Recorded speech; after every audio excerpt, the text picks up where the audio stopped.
আসসালামু আলাইকুম। আরও একটি মজার রেসিপি নিয়ে হাজির হলাম। আমি মাইশা ফ্রম মাইশাস কিচেন। আজকেও আপনাদের সাথে শেয়ার করব খুবই মজার আর সহজ একটি রেসিপি। আর এটা যদি তৈরি করে আপনারা রাখতে পারেন, অনেক দিন পর্যন্ত সংরক্ষণ করতে পারবেন। আর মিষ্টি খেতে মনে চাইলে টুপ করে গালে পুরে মিষ্টি খাওয়ার চাহিদাটাও মেটাতে পারবেন। চলুন তাহলে আজকের রেসিপিটি শুরু করা যাক।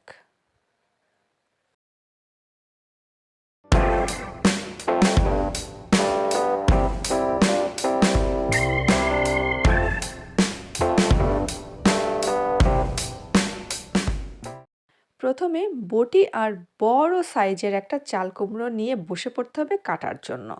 চাইলে কিন্তু এত বড় সাইজের পুরাটা দিয়েও আপনারা তৈরি করে ফেলতে পারেন। আর না চাইলে আপনাদের প্রয়োজন অনুযায়ী যতটুকু প্রয়োজন অতটুকুই তৈরি করে ফেলতে পারেন। প্রথমে খুব ভালো করে চাল কুমড়া কেটে পরিষ্কার করে নিতে হবে। আর এটা অবশ্যই একটা জরুরি কাজ। খোসাটা একটু বেশি করে ফেলতে হবে, যাতে করে খোসায় কোনো ময়লা না লেগে থাকে। আর বিচিটাও ভালো করে পরিষ্কার করে নিতে হবে। নিয়ে সরাসরি একটা পাত্রে পানির মধ্যে রেখে দিতে হবে।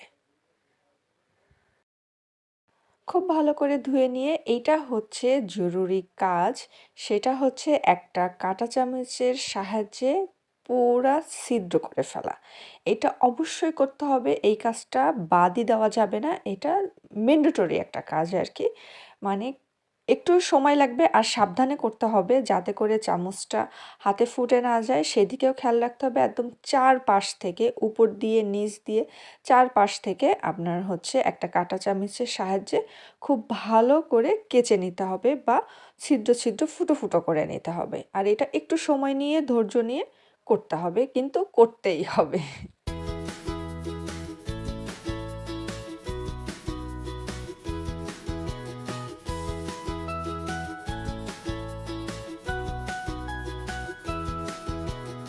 সবগুলা চাল কুমড়ার টুকরা খুব ভালো করে কেচে নেওয়া হয়েছে, মানে কাঁটা চামচ দিয়ে ছিদ্র করে নেওয়া হয়েছে। এখন সরাসরি চুলায় এসে দিয়ে দিতে হবে গরম পানির মধ্যে। এটা হচ্ছে বেশ 10 থেকে 20 মিনিটের মতন বা 20-25 মিনিটের মতন ভাপ দিয়ে নিতে হবে। মানে মোটামুটি এ আপনার 90% সেদ্ধ করে নিতে হবে। সেদ্ধ হয়ে গেলেই সেটা হচ্ছে উঠিয়ে ঠান্ডা করে নিতে হবে। একটা পাত্রে উঠিয়ে নিতে হবে। চাইলে ঠান্ডা হওয়ার জন্য হালকা পানিতেও আপনারা হচ্ছে দিয়ে ঠান্ডা করে নিতে পারেন বা ওইভাবেই রেখে দিতে পারেন। ঠান্ডা হয়ে গেলেই সাথে সাথে হচ্ছে এটা একটা টুকরো করে নিতে হবে। আপনাদের পছন্দ মতন সাইজ করে নিতে পারেন। চাইলে আপনারা লম্বালম্বিও কাটতে পারেন বা এভাবে চারকোনা আকারেও করতে পারেন। সেটা আপনাদের পছন্দ।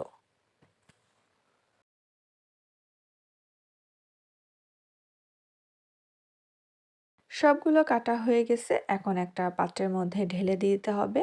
দেওয়ার পরে এর মধ্যে দিতে হবে প্রথমে গরম মসলা। গরম মসলার মধ্যে দিতে হবে দারচিনি আর এলাচ। এই ২ টাই দিতে হবে। আর কোনো মসলা দেওয়ার দরকার নেই। স্রেফ দারচিনি আর এলাচ। এই দারচিনি আর এলাচ দেওয়ার পরে এখন দিয়ে দিতে হবে চিনি। চিনির পরিমাণটা কিন্তু একটু বেশি লাগবে।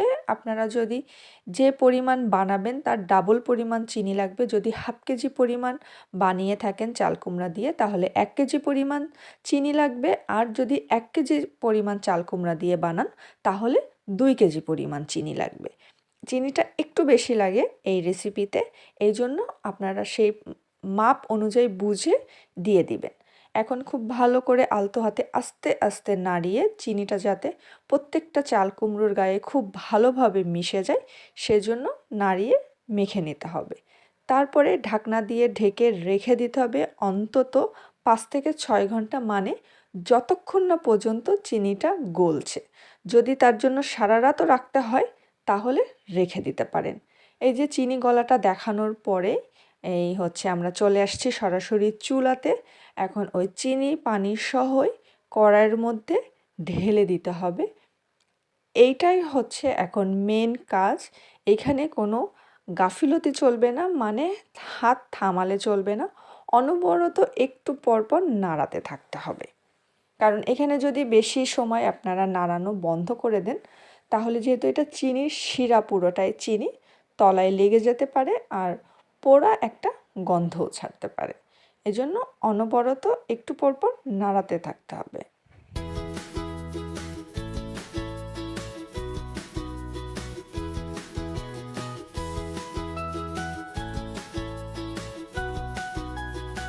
রান্না করতে করতে যদি মনে হয় যে শিরার ভাপটা আঠালোটা একটু কম মনে হচ্ছে, তাহলে আরও কিছু পরিমাণ চিনি দিয়ে দিতে পারেন।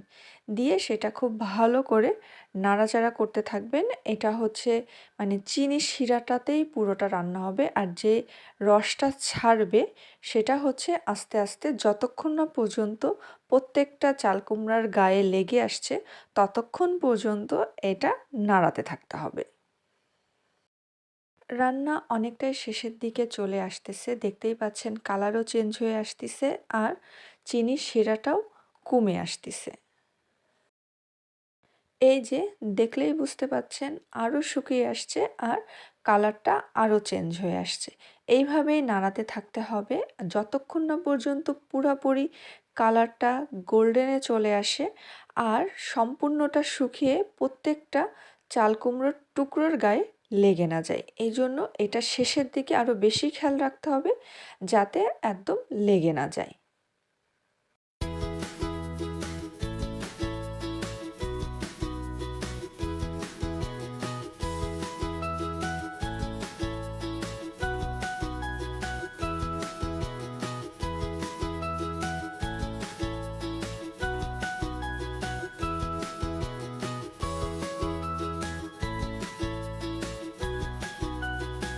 এই যে রান্না শেষ, পারফেক্ট কালারও চলে আসছে আর শিরাটাও সম্পূর্ণ শুকিয়ে প্রত্যেকটা চাল কুমড়োর গায়ে লেগে গিয়েছে।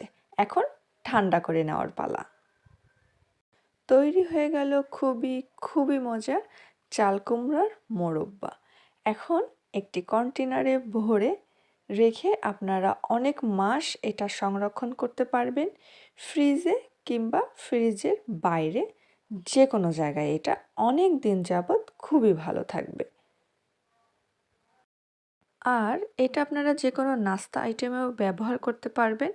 বিশেষ করে মোরব্বাটা আমরা কেকের মধ্যে দিয়ে থাকি আর কেকটা খুবই মজার হয়ে থাকে মোরব্বা দিয়ে কেক বানালে, আর সেটাও আপনারা খুব সহজেই তৈরি করে ফেলতে পারবেন।